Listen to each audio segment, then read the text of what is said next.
Mi esposa insistía en que invitáramos a su amigo inseparable a todas partes, pero en nuestro aniversario vi cómo le tocaba la pierna debajo de la mesa, así que pagué la cuenta. Me fui sin decir nada y al día siguiente un abogado le entregó los papeles del divorcio. Ahora dice que malinterpreté todo. La verdad es que nunca me consideré un tipo complicado. Era, o bueno, sigo siendo, un hombre de 38 años, con una vida que para mí era de lo más normal. Estuve casado por 5 años con Sara, ella tenía 36, y antes de eso, habíamos sido novios por otros 5. 10 años de mi vida, vaya. Pensaba que habíamos construido algo sólido, algo de verdad bueno.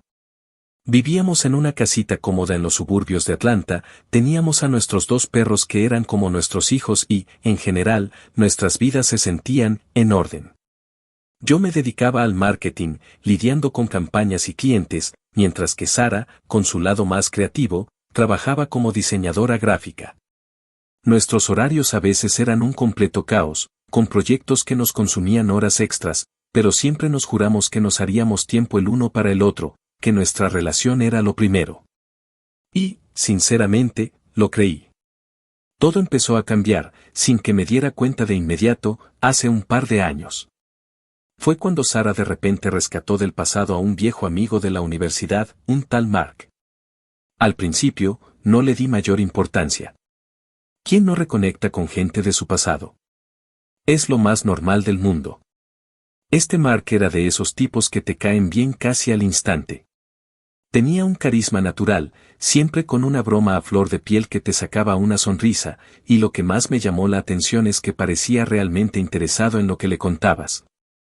Te miraba a los ojos y te hacía sentir escuchado. Sara lo presentaba a todo el mundo como su mejor amigo incondicional, la describía como si fuera un hermano para ella, y con el tiempo, la presencia de Mark en nuestras vidas se hizo constante, casi omnipresente. De repente, Mark estaba en todas nuestras cenas, en las reuniones con nuestros amigos más cercanos, incluso se sumó a algunas de nuestras vacaciones que antes eran solo para nosotros 2. Al principio, en serio, intenté ser un esposo comprensivo. Entendía que la amistad era un pilar importante para ella, y respetaba eso. Pero, con el paso de los meses, la frecuencia con la que Mark estaba presente empezó a calarme, a incomodarme de una forma que no sabía cómo expresar. Era como si, sin invitación, se hubiera convertido en el tercer mosquetero de nuestro matrimonio. Varias veces, intenté abordar el tema con Sara, con toda la delicadeza que pude.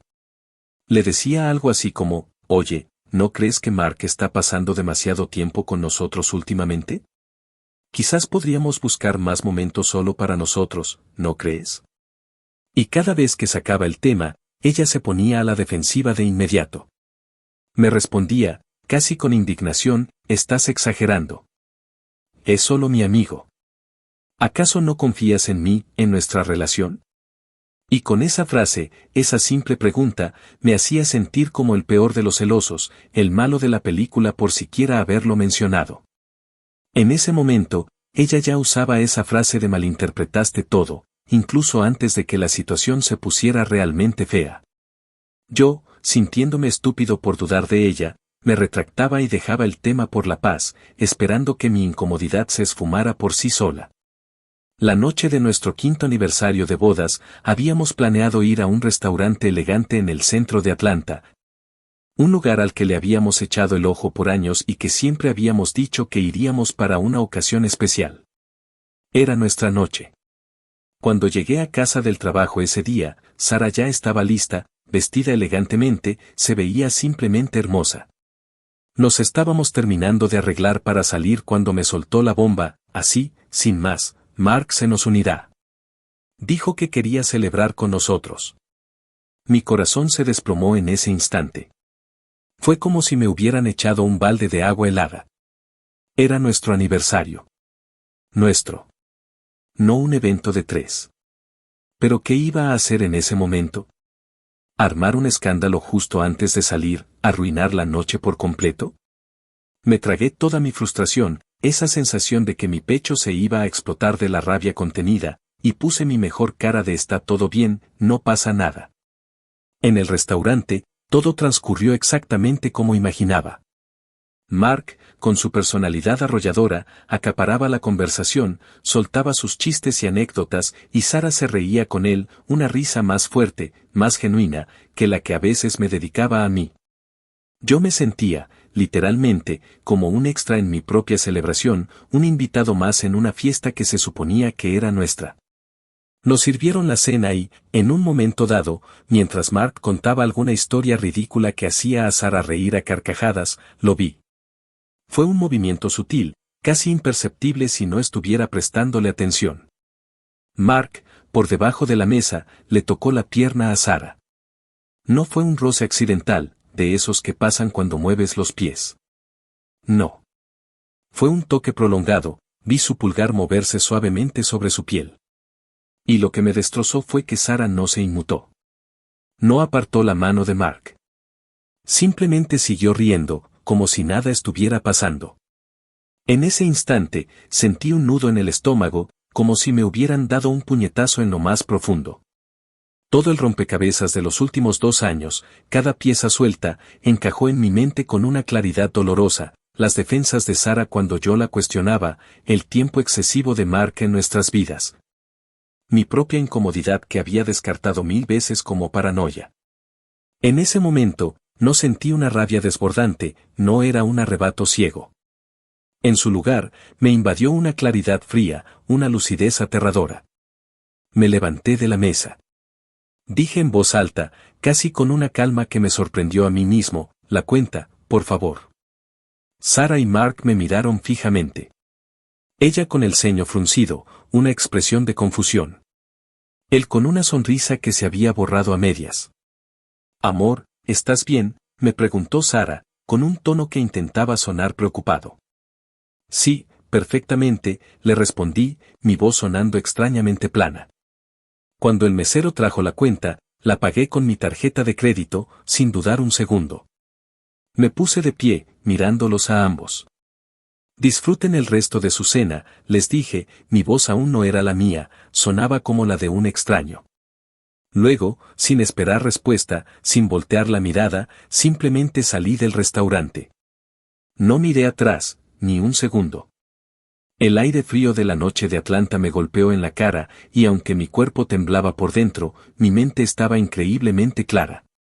Llegué a casa, caminé directamente a mi lado del armario, agarré una maleta, metí algunas cosas esenciales, y sin despedirme de nada más, me subí a mi coche y me fui a un hotel que quedaba a unas cuantas millas. A la mañana siguiente, antes de que el sol asomara por el horizonte, hice 2 llamadas que cambiarían el rumbo de mi vida para siempre, una a mi abogado y otra a mi banco. Ya no había vuelta atrás. Era el fin de todo. Actualización 1. El día después de salir de aquel restaurante, donde la noche de nuestro aniversario se desmoronó en un instante, se sintió como una extraña mezcla de un agotamiento físico y mental profundo. De esos que te calan hasta los huesos, y una ráfaga de adrenalina que me mantenía en vilo, casi tembloroso, pero extrañamente lúcido. Había logrado dormir apenas un par de horas en esa cama de hotel impersonal, las sábanas blancas y el silencio pesado contrastando brutalmente con el caos que se había desatado dentro de mí. Mi mente no paraba, reproduciendo una y otra vez la imagen de la mano de Mark en la pierna de Sara, la risa de ella, mi propia voz fría pidiendo la cuenta.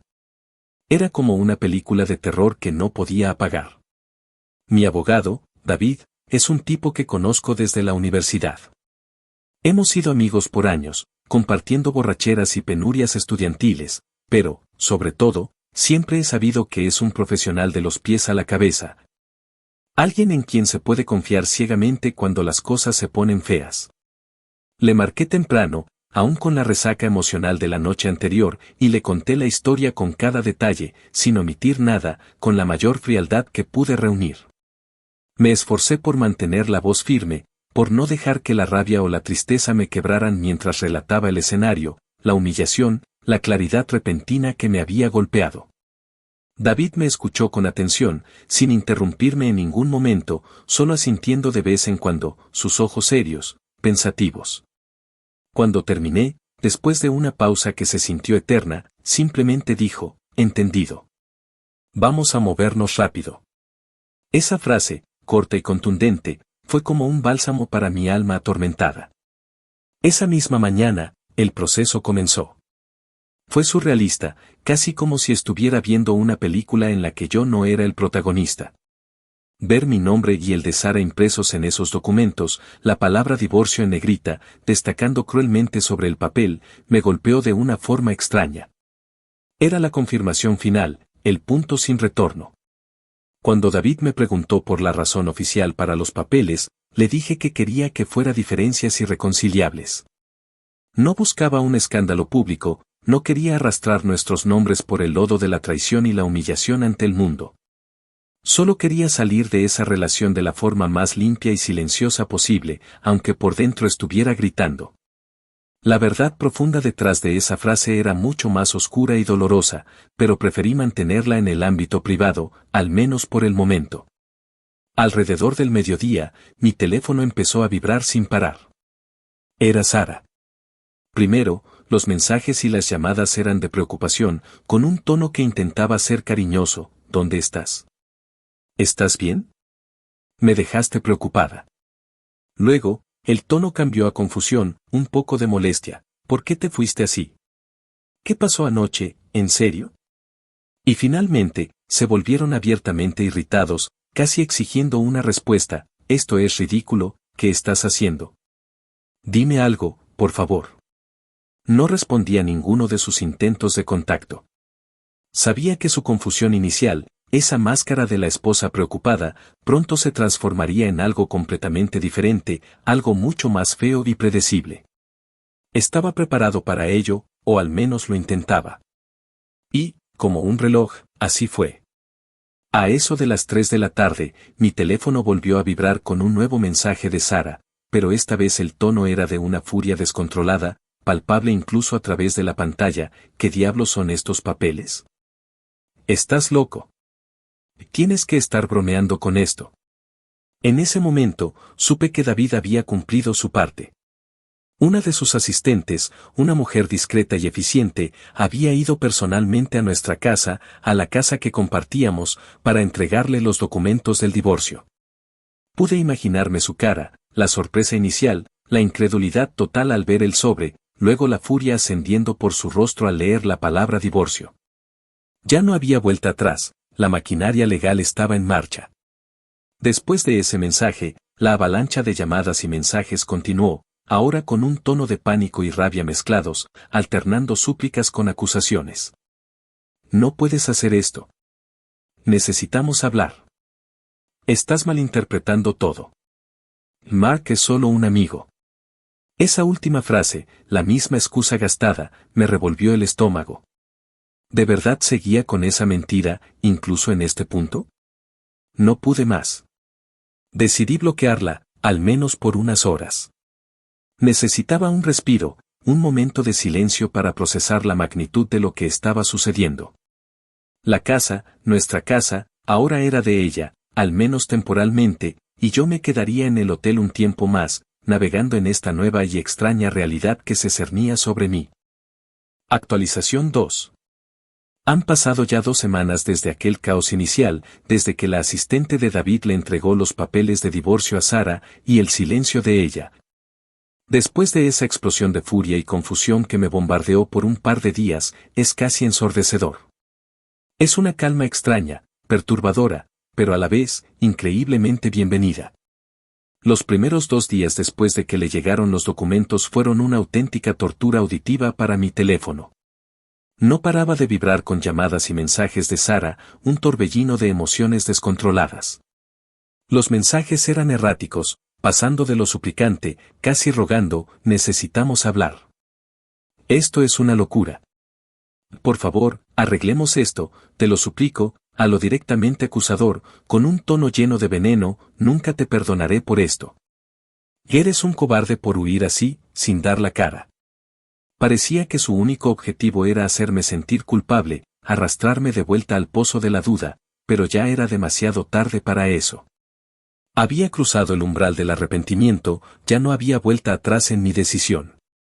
Mi abogado me lo había dejado claro desde el principio, con esa voz calmada pero firme que lo caracteriza, no respondas directamente.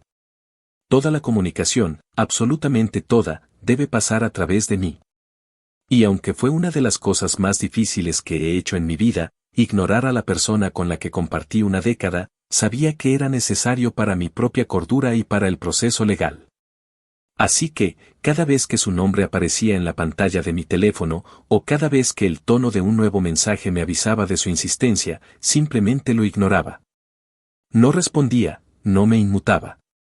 Sentía una mezcla extraña de alivio, una liberación por haber tomado las riendas de mi vida de esa manera, y una tristeza profunda por el final inminente de lo que alguna vez pensé que era una vida feliz y duradera. Es una paradoja, ¿sabes? Sentir ambas cosas tan intensamente al mismo tiempo. Mientras yo lidiaba con ese silencio post-tormenta, David ha estado trabajando sin descanso, moviendo todos los hilos necesarios. Ya solicitamos una orden de restricción temporal. No es una orden de alejamiento como tal, sino más bien una medida para mantener a Mark alejado de la propiedad y, por extensión, de mí en cualquier interacción. No lo hice porque sintiera un miedo físico hacia él, más bien, fue una decisión estratégica para enviar un mensaje contundente y claro: no voy a tolerar la intromisión de nadie más en mi vida personal durante este proceso. Quería que quedara meridianamente claro que no había lugar para terceros en esta situación, especialmente para él. Mientras todo esto se cocina a fuego lento en los pasillos de la justicia, nuestros amigos en común han empezado a preguntar, con esa curiosidad mezcla de preocupación y chismorreo que suele surgir en estos casos. A ellos les he dicho lo mínimo indispensable: Sara y yo nos estamos divorciando. Es una situación complicada, muy personal. No he soltado la bomba de Mark, no todavía. No he querido manchar su nombre directamente ni esparcir la verdad cruda de la traición como un reguero de pólvora. Prefiero que la verdad, mi verdad, salga a la luz a su debido tiempo, de una manera que no parezca que estoy difamando a Sara, que estoy vengándome de forma mezquina.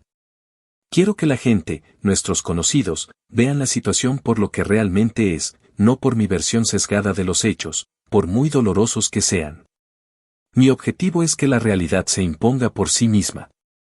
Actualización 3. Ha pasado un mes desde que se entregaron los papeles, y como era de esperarse, la batalla de reputaciones ya está en pleno apogeo.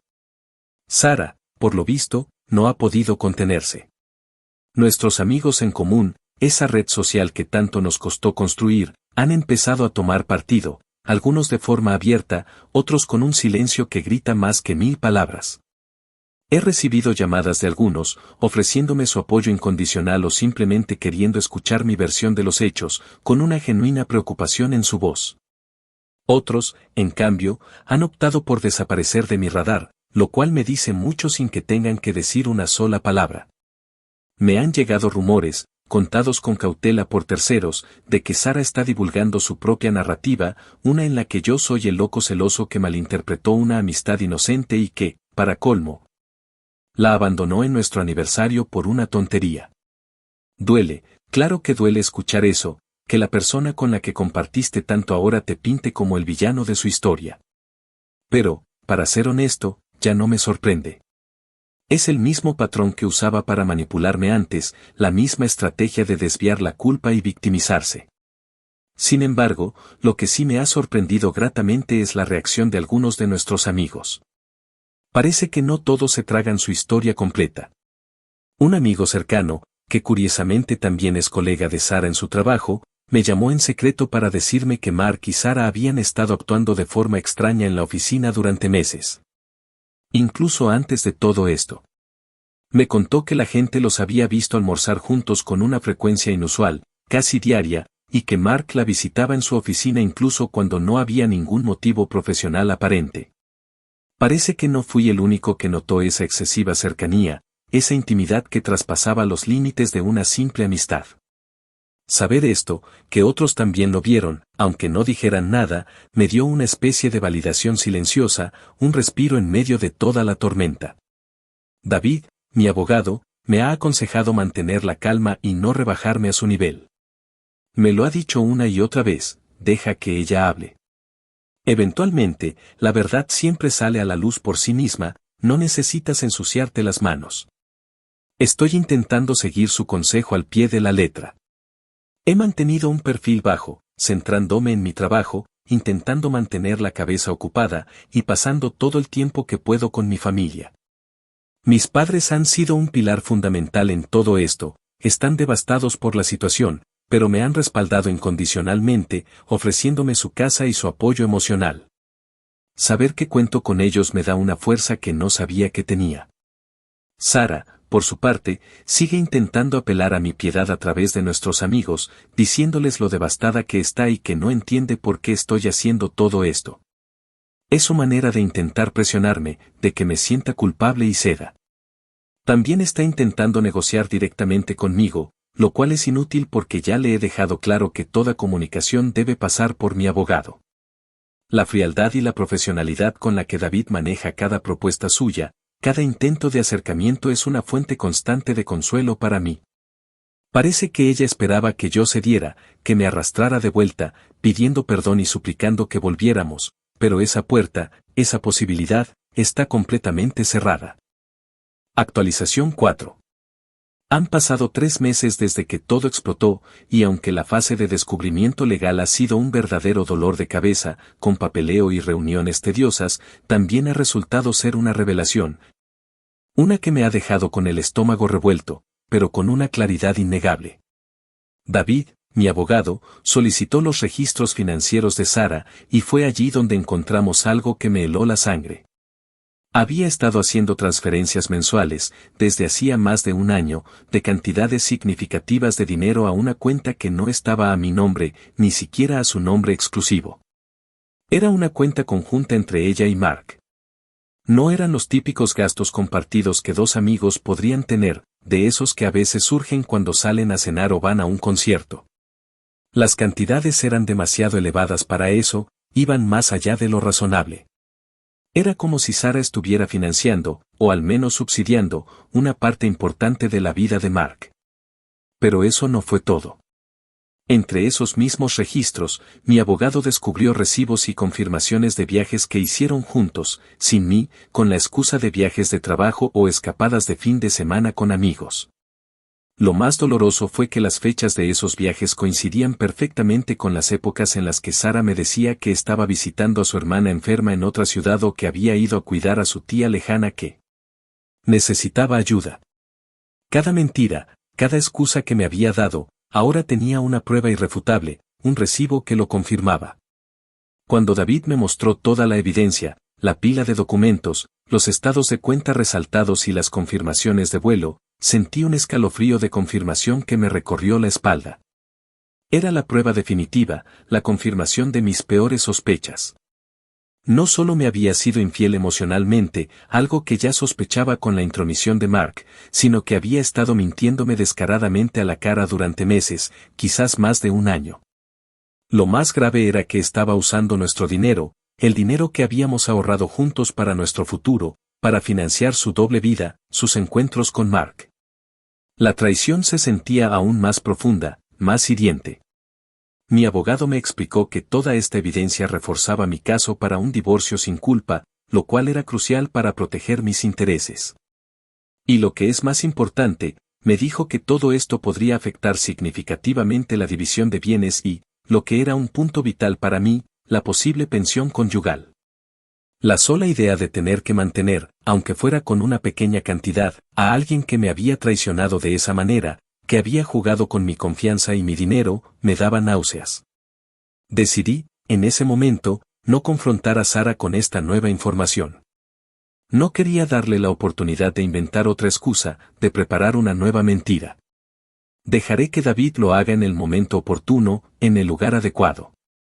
Quiero que se sienta acorralada en el tribunal, que no tenga escapatoria, que la verdad la golpee de frente y sin previo aviso.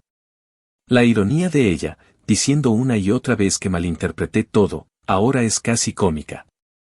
Las pruebas, los números, los registros decían y gritan lo contrario. Y pronto, todo el mundo lo sabría. Actualización final. Ha pasado medio año desde aquella fatídica noche en el restaurante, la noche en que mi vida, tal como la conocía, se desmoronó por completo y, al mismo tiempo, comenzó a reconstruirse. El divorcio finalmente se ha finalizado, y aunque el proceso fue largo, tedioso y emocionalmente agotador, siento una liberación profunda, una calma que no había experimentado en mucho tiempo. Finalmente estoy libre de la telaraña de mentiras y traiciones que se había tejido a mi alrededor. Sara luchó hasta el último momento, con una desesperación que parecía real, intentando negarlo todo. Durante las audiencias previas al juicio, mi abogado, David, fue un verdadero titán. Presentó todas las pruebas que habíamos recolectado, pieza por pieza, como si estuviera armando un rompecabezas irrefutable para el juez. Los registros bancarios detallados que mostraban las transferencias de dinero a la cuenta conjunta con Mark, los recibos de los viajes que hicieron juntos. Esos viajes que ella me había disfrazado con excusas baratas de familiares enfermos o reuniones de trabajo. Incluso David logró que algunos de nuestros amigos, aquellos que habían notado la cercanía incómoda entre Sara y Mark, testificaran sobre lo que habían observado. Fue demoledor para el caso de Sara, no había forma de rebatir esa montaña de evidencia. Su cara, cuando vio la presentación de todas esas pruebas irrefutables, fue algo que nunca olvidaré, primero, pura conmoción, como si la realidad la golpeara de repente, y luego, una desesperación palpable. La de alguien que sabe que su juego ha terminado. Intentó argumentar, con la voz temblorosa, que malinterpreté las transferencias, que eran préstamos a Mark que él le pagaría, y que los viajes eran grupales, pero la evidencia era tan abrumadora, tan específica en fechas y montos, que no había forma de sostener sus mentiras. El juez, con una imparcialidad fría pero justa, no le creyó ni una palabra de sus patéticas excusas. El acuerdo final del divorcio fue, para mi sorpresa y alivio, increíblemente justo. Me quedé con la casa, el hogar que habíamos construido juntos. David trabajó incansablemente para demostrar cómo Sara había estado malgastando fondos de la cuenta conjunta en beneficio de Mark, lo que inclinó la balanza a mi favor en la división de propiedades. Ella recibió una suma de dinero que, aunque le permitió iniciar su nueva vida, fue significativamente menor de lo que hubiera obtenido si el divorcio hubiera sido amigable o si yo no hubiera tenido pruebas de su infidelidad financiera. Lo más importante para mí fue que no hubo pensión conyugal para ella. La idea de tener que mantener a alguien que me había traicionado de esa forma, que había jugado con mi confianza y mis sentimientos, era insoportable. Además, aunque no fue una orden directa de la corte, se le sugirió fuertemente que se abstuviera de contactarme o de interferir en mi vida en el futuro, un mensaje claro de que la separación era total y definitiva. Los días que siguieron a la sentencia fueron extraños. Sentí una paz que no había conocido en años, pero también una especie de vacío. La vida que había planificado meticulosamente durante una década se había desvanecido, y ahora tenía la libertad, y el reto, de construir una nueva. He vuelto a centrarme en mi trabajo, en mis hobbies, y en pasar tiempo de calidad con mis perros y mi familia. Mis padres han sido un apoyo inquebrantable, y mis amigos, los que de verdad importan, se han mantenido a mi lado, ofreciendo su amistad sin juzgar. Mirando hacia atrás, no me arrepiento de nada de lo que hice. Fue una venganza, sí, pero no una venganza ciega y destructiva. Fue una forma de recuperar mi dignidad, de no permitir que me pisotearan. Sara sigue insistiendo, a quien quiera escucharla, que malinterpreté todo, que soy el paranoico que destruyó nuestro matrimonio por celos infundados. Pero yo sé la verdad. Y ella también la sabe. Y esa es la única validación que necesito. Mi vida, aunque diferente, se siente más auténtica, más propia, sin la sombra constante de la traición y las mentiras. Estoy listo para el siguiente capítulo, sea lo que sea que me depare.